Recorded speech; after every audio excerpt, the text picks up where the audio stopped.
Welcome to This Explainer. When we talk about ancient India, it's so easy to just focus on the kings, the epic battles, or those massive shifting empires. But today we're diving into something I think is actually way more powerful. We're looking at ancient India's massive, humming economic engine. Just picture it. You've got bustling coastal ports stacked high with spices, transcontinental highways absolutely choked with merchant caravans, and vast marketplaces trading in pure gold. We're going to trace the exact blueprint of how a localized, everyday agrarian society completely transformed itself into this dynamic, wildly wealthy, and truly global commercial superpower. Let's get into it. So long before our modern supply chains, container ships, and digitized global markets, ancient India built this global economic engine. But how? Seriously, how did they manage international trade routes spanning thousands of miles with absolutely zero modern technology?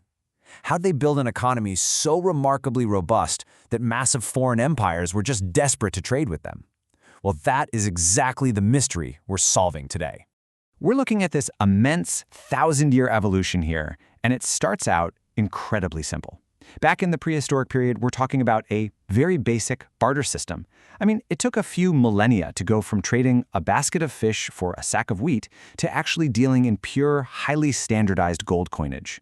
We see the Indus Valley civilization introduce standardized weights, but the real explosion, the real boom, happens right in the middle, the 6th century BCE. This is what we call the second urbanization.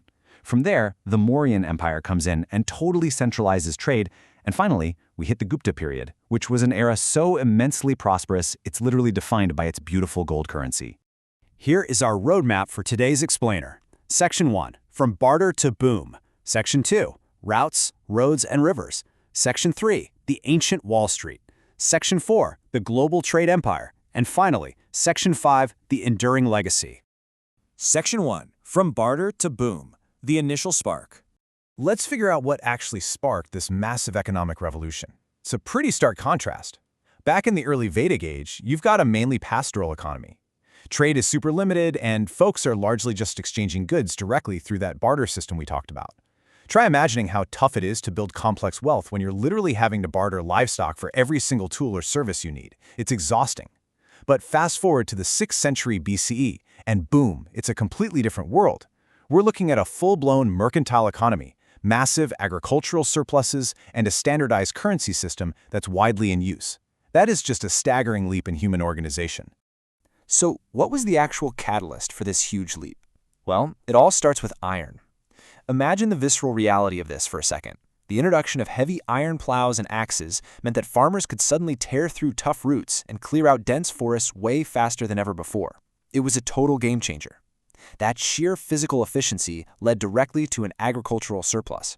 For the first time, people were producing significantly more food than they needed just to survive. And that extra food, it freed up a huge chunk of the population to stop farming and start trading.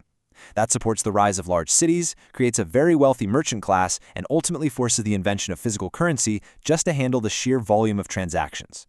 This specific era, the 6th century BCE, is absolutely pivotal. It's formally known as the Second Urbanization. This is when major ancient cities, places like Taxila, Ujjain, Vaishali, and Pataliputra, first emerged. And keep in mind, these weren't just residential areas. They weren't just places to sleep.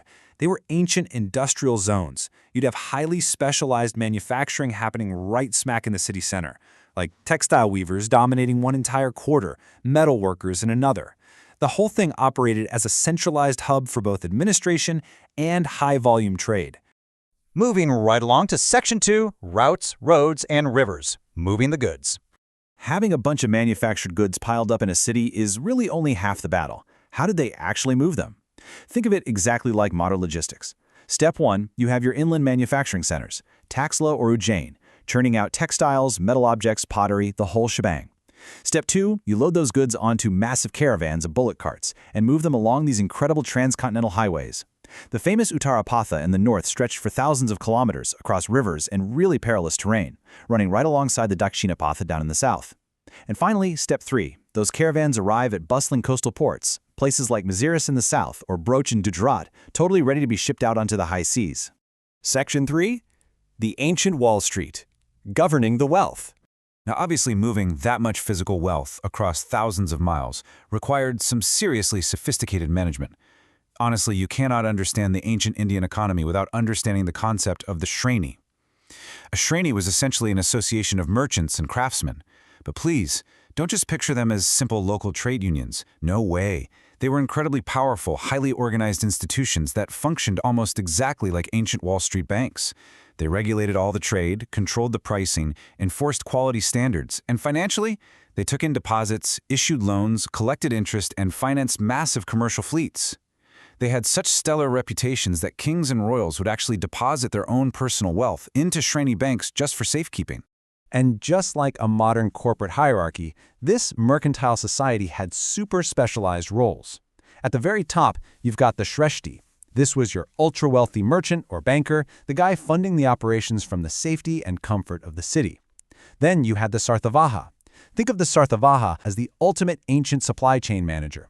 They were the rugged, tough caravan leaders physically responsible for moving those goods safely across perilous long-distance trade routes.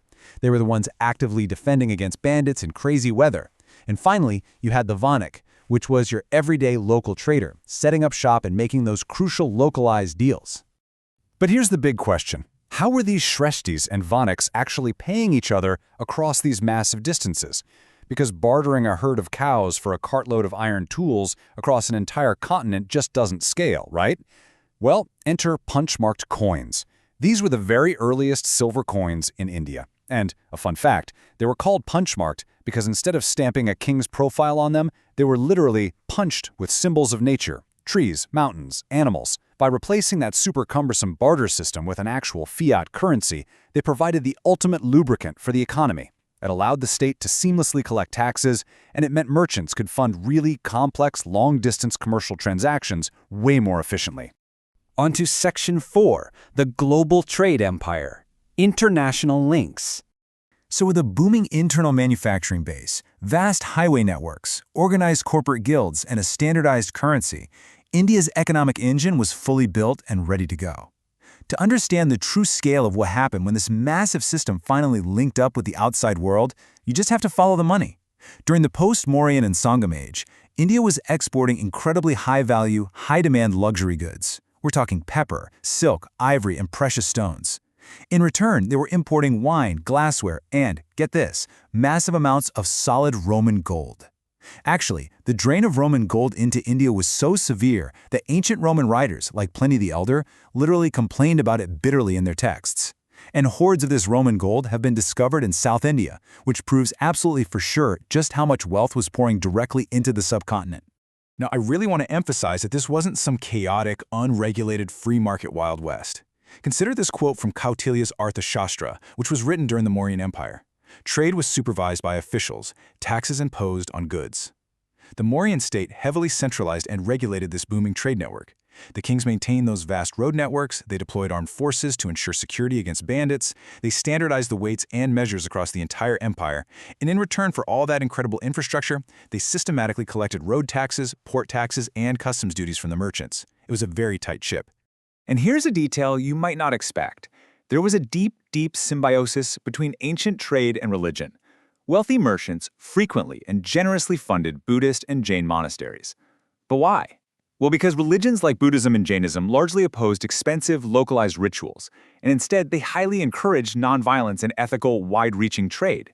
So in return for the merchants' heavy financial donations, these monasteries were strategically built right near urban centers and major highway routes.